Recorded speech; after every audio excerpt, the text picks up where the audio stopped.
is the Flex Network. Flex on everybody. Ladies and gentlemen, welcome back to the Flex Network. I'm your host, Flex Shane. You can follow me on Twitter at the Flex Network 1. I'm joined by a very special guest. He is a friend of the program. You guys know him as Brandon Adam. I know him as Brandon D. Adam 19 on Twitter.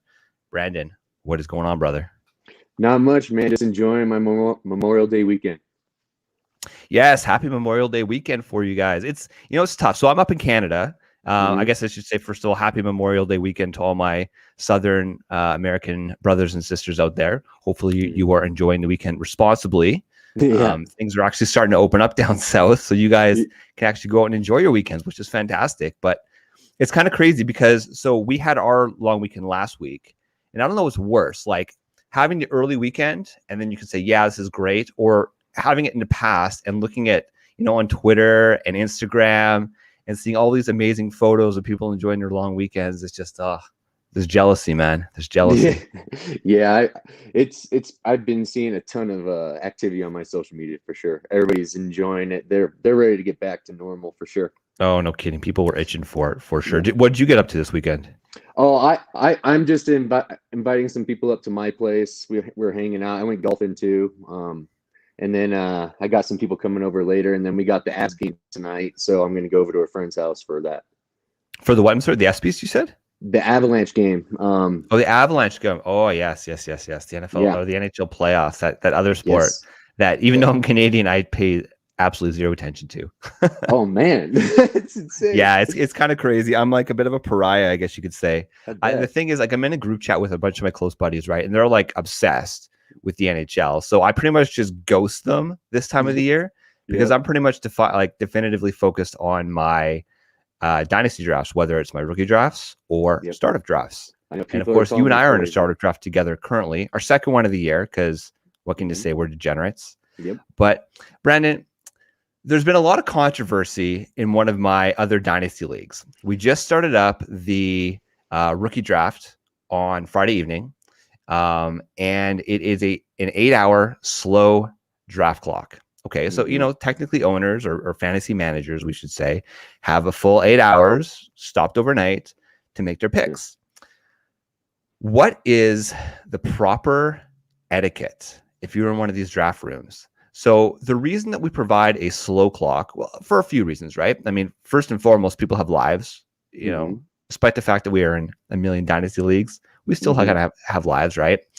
But then also it allows time for trading negotiations. And really, I mean, sometimes it's a tough decision, right? So people don't know how the board's going to fall, and they just need a little bit of time to go and make that decision. So you're in a rookie draft or startup draft. It's an 8-hour pick timer.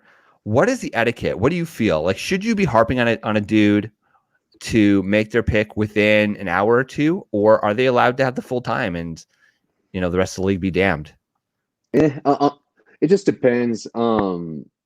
If they're taking 8 hours every single pick, then I would towards mid rounds, you're going to get up. It's going to get a little bit testy in the chat for sure. Yeah. And I just feel like if you're ready to go, there's no reason to milk the clock and make people wait and be one of those guys that just want to just make people upset for no reason. But most of the time I pick so fast, usually it takes me 5-10 minutes. And if nothing, I usually have my plan worked out anyways, before that pick comes. So I'm usually a pretty fast drafter. So I don't really understand people taking 8 hours unless they're negotiating a monster deal and like in the first round or something. But if you're taking 8 hours, let's say in the 15th round, come on, man, let's go. It's really not that big of a deal to put people there. But early in the draft, I get it. I get that. People have their lives, but most people do respect it. The people in their league, and they get it done as fast as possible. So in our rookie draft, it's just a few of the people. Alan Seslowski's in the draft. Trashman Truther's in the draft, and Trashman, like Flex Matt. he's a shit talker. He's the king of the shit talk, and he's the kind of guy where if you have not made your pick in the first 15 minutes while on the clock, he will berate you until you make your pick, right? So I don't know if you know Eagles fan. No, I He's don't. another roster watch degenerate. He's in this league as well. And Friday night, he's on the clock for his second pick. And he's on the clock for a good 4 hours before I turn off the clock for the night. And then he's on the clock for another couple hours in the morning before he wants to make his pick. And he got a lot of shit from the draft room. So something like that. I mean, a man sometimes just wants to sleep on his decision. It was an important decision.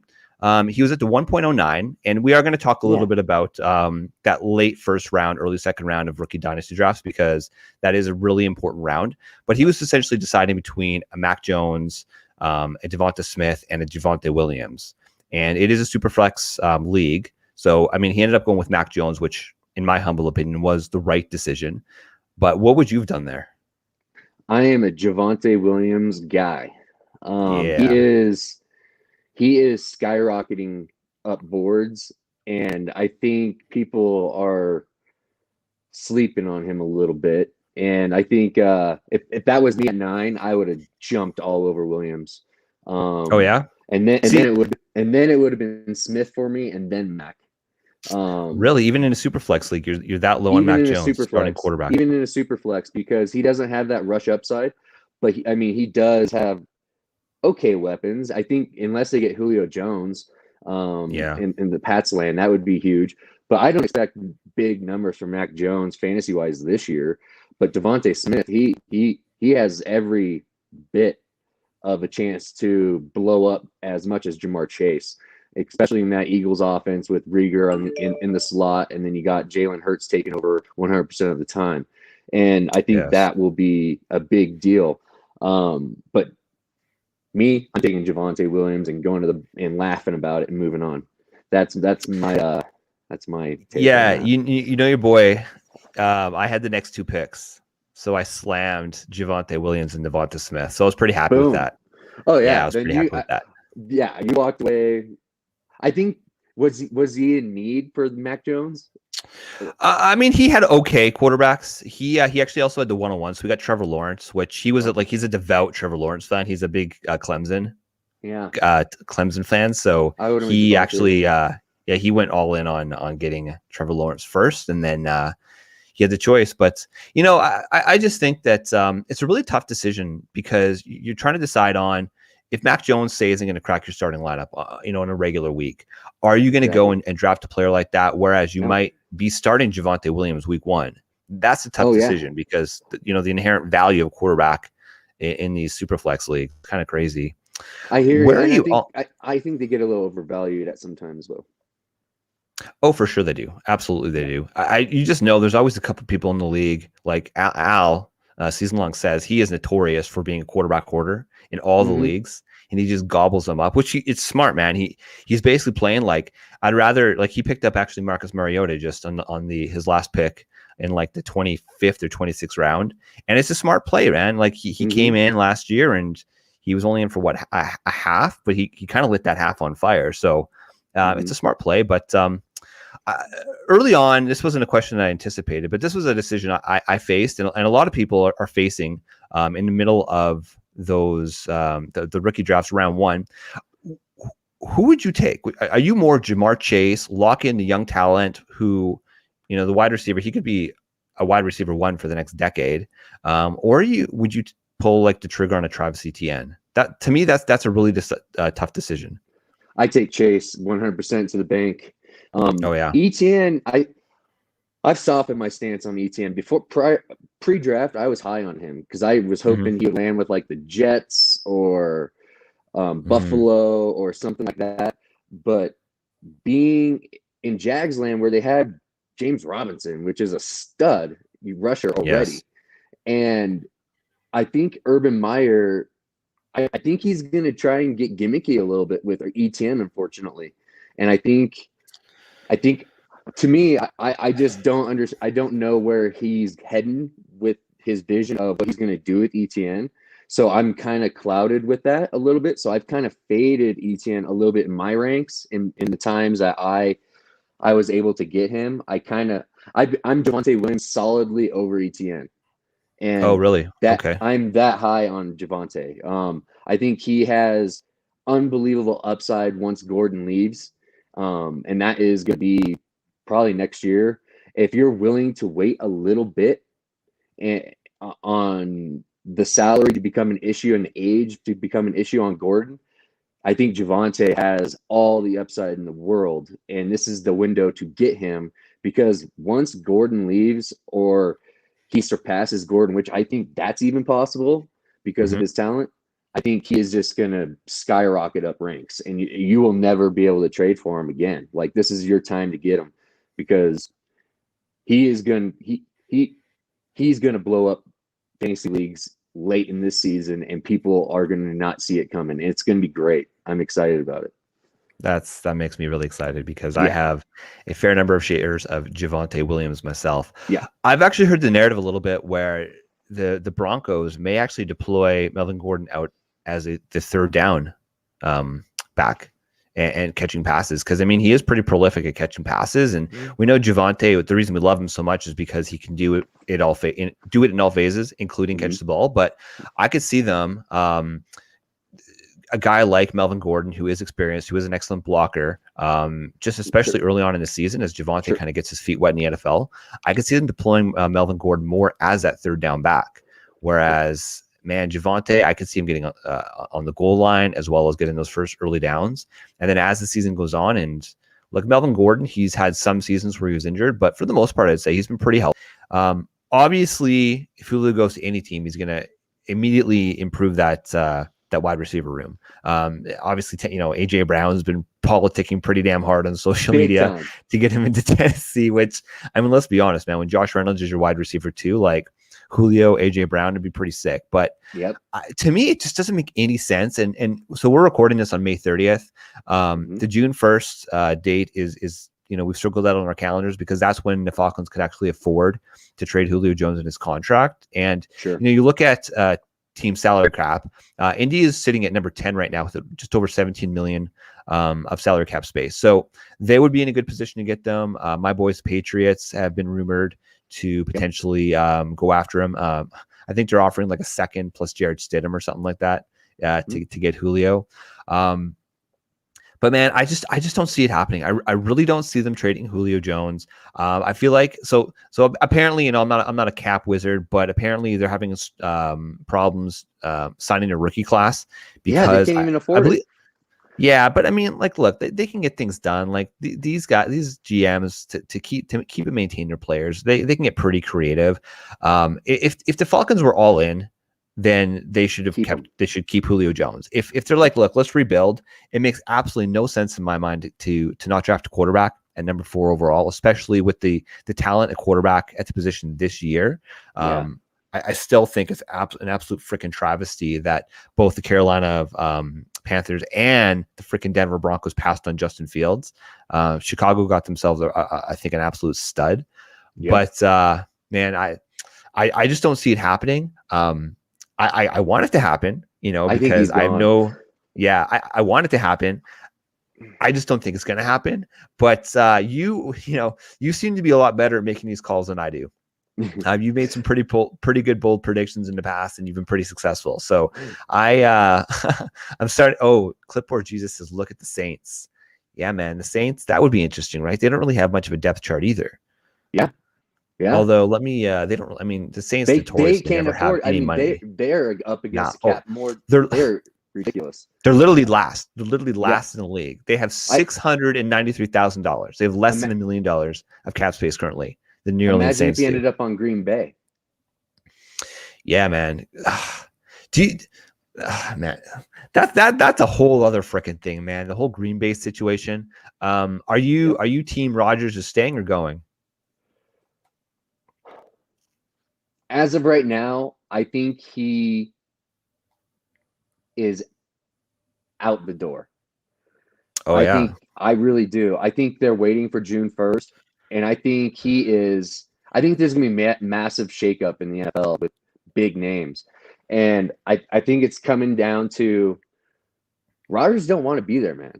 And he's the type of guy that when he puts his mind to something, he's not budget. And I think he's got that kind of arrogance to him where he Yep. will he will be prideful, and I He's got think that he you need might be me that more way. than I need you. You need me more than I Absolutely. need you. And Yeah. I mean, unless he gets like Mahomes money, I Yeah. think he's gone. But there's been rumors that they've already offered him a new contract and he's rebutted it already.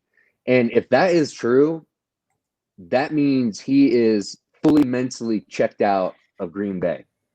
And I think with Devontae Adams and none of the wide receivers showing up to camp either, to OTAs, the players are starting to side a little bit. They are. I know And that's tough, man. The locker room's divided right now. it's already dividing up.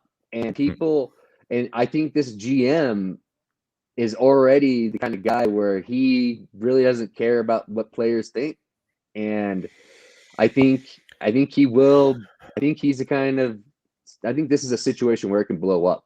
But I mean, it does make sense for Aaron maybe to come back for a year, and then he can be on his way out next year and be a Denver Bronco. That's where he's going to be.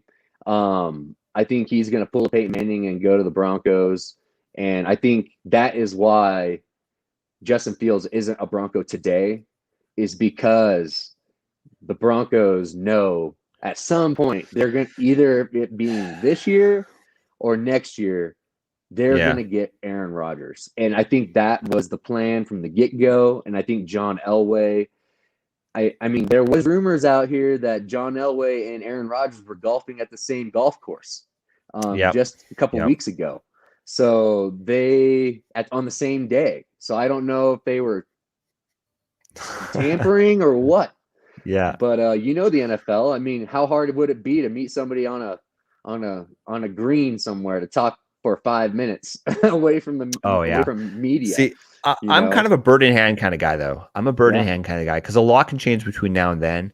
And Justin Fields, like, look, obviously, if I had my choice, I'd choose Aaron Rodgers 10-10, obviously, right? But Justin Fields is sitting there at 9, and they go and they draft Patrick Surtain, and man, he's a great talent, but ideally, they probably want to get a little bit closer to that 50-50 mark because, I mean, look, the Denver Broncos have probably a top 10 defense in the league this year. And again, they traded up to get Javonte Williams. I believe they traded ahead of Miami, right? Because the belief was that Miami was going to go and get Javonte.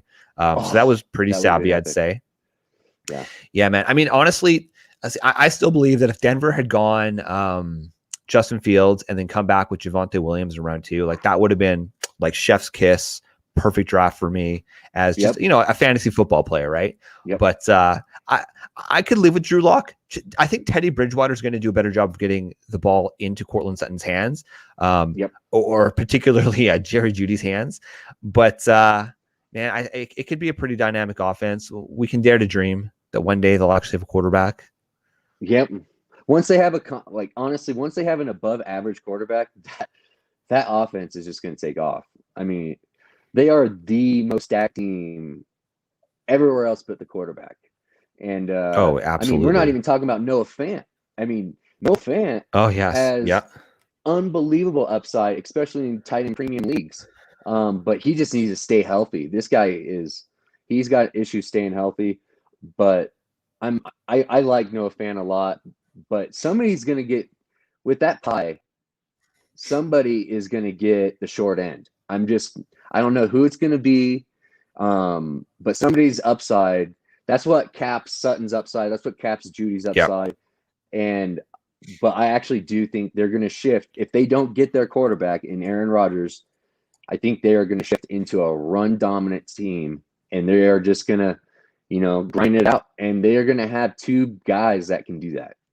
It's going to be great. There's a pocket in redraft this year. It's like Amari Cooper, CeeDee Lamb, Mike Evans, DJ Moore, Julio, Chris Godwin.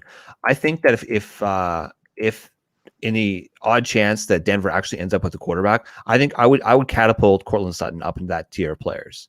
Oh yeah, and I'd be comfortable drafting him there easily. He will if Aaron Rodgers goes to the Broncos, wide receiver 1 upside. Oof. Like, Oh yeah, like the one, the wide receiver like, one like upside. I'm Yeah. talking Devontae kind of like it's going to be Sutton is everybody's sleeping on Sutton. I don't understand it. I Yes. think people forgot who this guy is, and I mean people are comparing him to his measurables and size to Julio Jones. Like the way he just looks out there like a straight monster, Yep. just out on the Oh, yeah. outside, just his arms hanging down to the ground, just as he's in his stance, getting ready to go. It's unbelievable.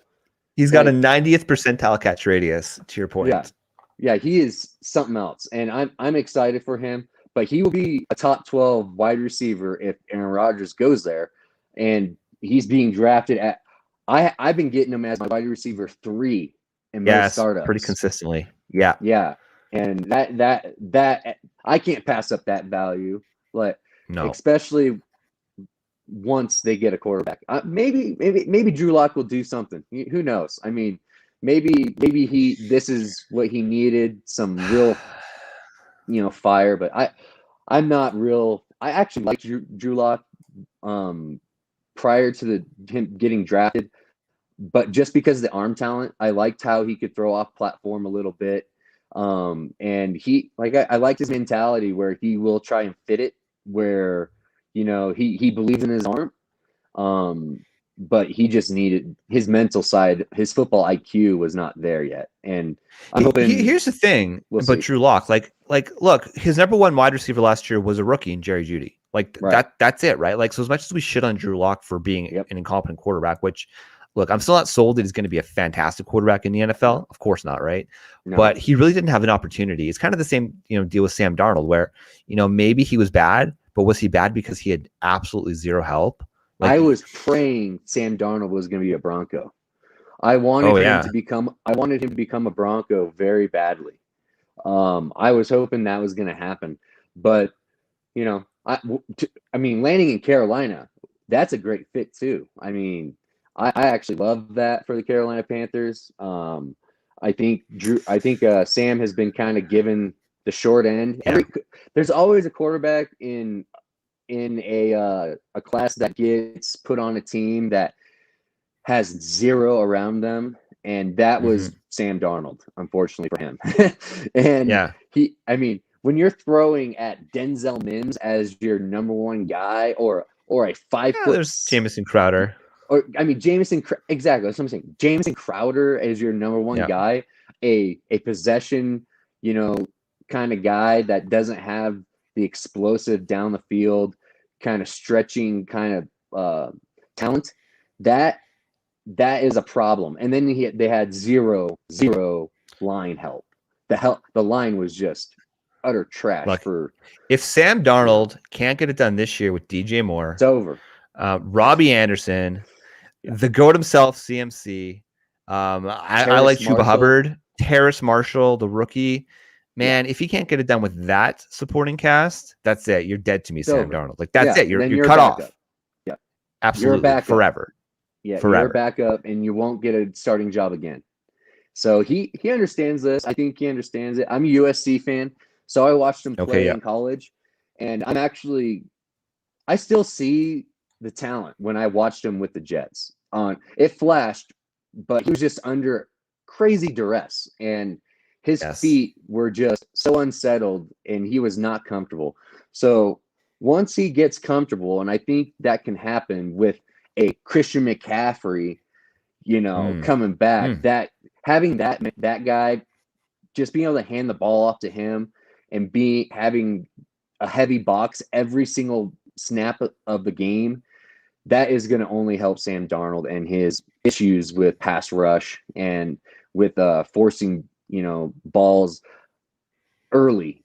It seemed like he was throwing early instead of, waiting. He wasn't letting things develop. He was forcing things, and that's where he was getting in trouble. But we can, Okay, so we're gonna end it on this. This is my last question. You just talked about you were a USC fan. Yeah. What is your take? What is your feel on your boy, one Amon-Ra St. Brown in 2021 and beyond? Woo! I'm excited about that pick. I'm excited about that pick. where I got him in the draft was pretty great. And let's just say, what is fantasy football about? It's about Scoring fantasy points, opportunity. baby. Oh, It's that about too. Yes. opportunity and volume, right? Yep. Absolutely. That is what trumps everything else. And if Amon-Ra gets anywhere near the volume I think he's about to get, because there is nobody there. Tyrell Williams, TJ Hawkinson Rashad can't have Perriman. 200 targets, can they? I mean, Maybe. I doubt it. Hawk is going to pull.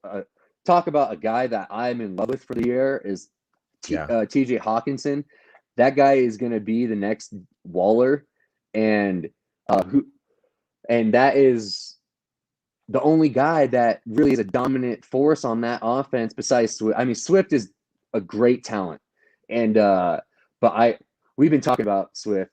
Yeah, we were actually going to talk about him, but we've just had so many other good conversations on today. But Amon-Ra, that he has, there's always that guy in the mid third round, fourth round that gets drafted that people aren't thinking about, and I think Amon-Ra has that opportunity to be the guy because he was the guy at USC.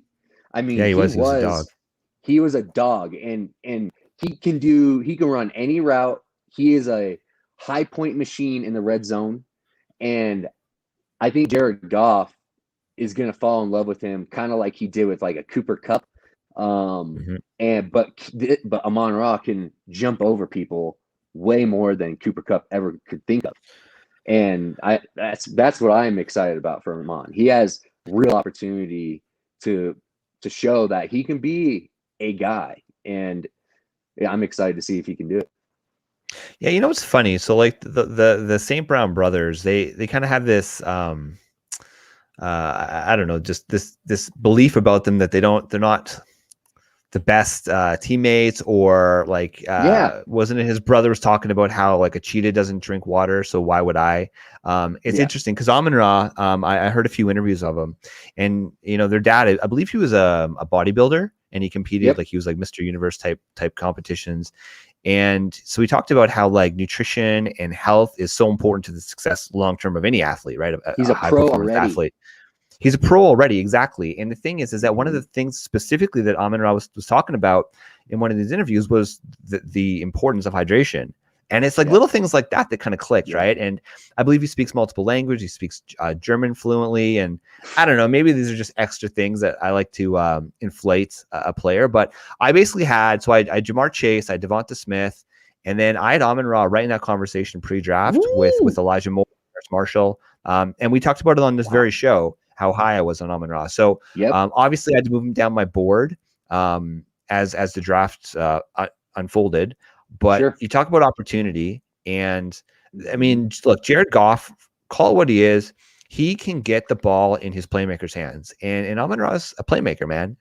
Yep. And I actually just, as we were recording this pod, a little blurb popped up saying that the coaching staff is extremely impressed with Jared Goff. And at camp. And so, like I said, I think Goff is getting a bad rap for sure. Yeah, he is. But Amon-Ra, like pre-draft, I had him right behind Bateman as the wide receiver 4 type. Like I had Rondell Moore and Amon-Ra tied, pretty much. And it pretty much came down to situation for me to break it, to break those up. And with Rondell Moore landing with the Cards, which is so good. Really is. For Rondell Moore, that was the best landing spot he could have had, because he has Hawkins as that dominant outside force that's gonna pull coverage, and Rondell Moore is gonna be playing man-on-man, one-on-one majority of his snaps. And when that happens, ask Ohio State how that went when he was on man coverage, how that went. Oh baby, go back and watch that game. I believe it was 2018, right? Yes, when they played 2018 in his rookie season. Oh boy, that was an exciting game. He I look for guys that carry special traits, and Rondell Moore has unbelievable special traits with his agility and speed and just his mental attitude. Like I just watching He's his fantastic, interviews, man. like just watching his listening to his interviews and seeing how he dealt with the draft. This man, because he went in the second round, did not go celebrate that he was drafted the night of the draft. Pissed. He was angry. And guess what he did? Yep. At 2:00 in the morning, he woke up working out and worked out and was crushing workouts at 2:00 in the morning because he was so fired up. That's the kind of guy that I put my kind of stake in. Like guys that are going to outwork everybody. And that was Amon-Ra. He has that work ethic. And Rondell Moore has that work ethic as well. And everything I've seen from those two are my kind of guys. But Rondell Moore, I think people are going to be very surprised on him. I think he's going to be a darling once camp starts happening and people are going to see what this guy can do. I'm excited for that one. I love it. That is the perfect place to end. Brandon, how can people find you? I'm on Twitter, Brandon D. Adam 19. Check me out, man. I'm a little bit wild with my predictions, but sometimes they pan out and I win championships because of them. So we'll see. Brandon D. Adam 19 on Twitter. If you're into fantasy football at all, if you're into football, give him a follow. Start some conversations. It's a lot of fun. Of course, you can find me on Twitter at the Flex Network 1. If you enjoy what you're listening to, please subscribe to the podcast. Please hit that like and subscribe button in YouTube. And we're going to be here all summer, man. Like we're kind of on and off. We're unfortunately we're all busy. We're all working. So we record when we can, but man, we try to come and bring the fire when we do. And we're going to try to get more guests like yourself, Brandon. And man, we'll get you on more. One thing before we leave, I want to give a shout out to all my brothers in arms and brothers and sisters in arms for what they do. Thank you for your service. I appreciate everything you guys do. We love you. Thank you.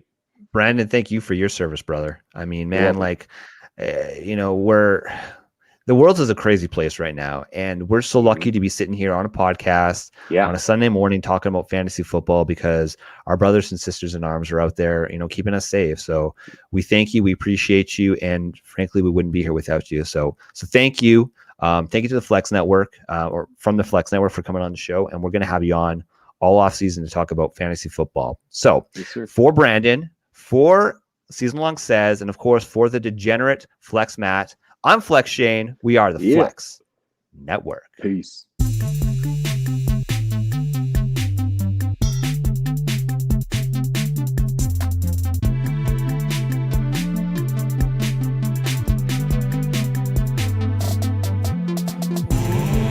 This is the Flex Network.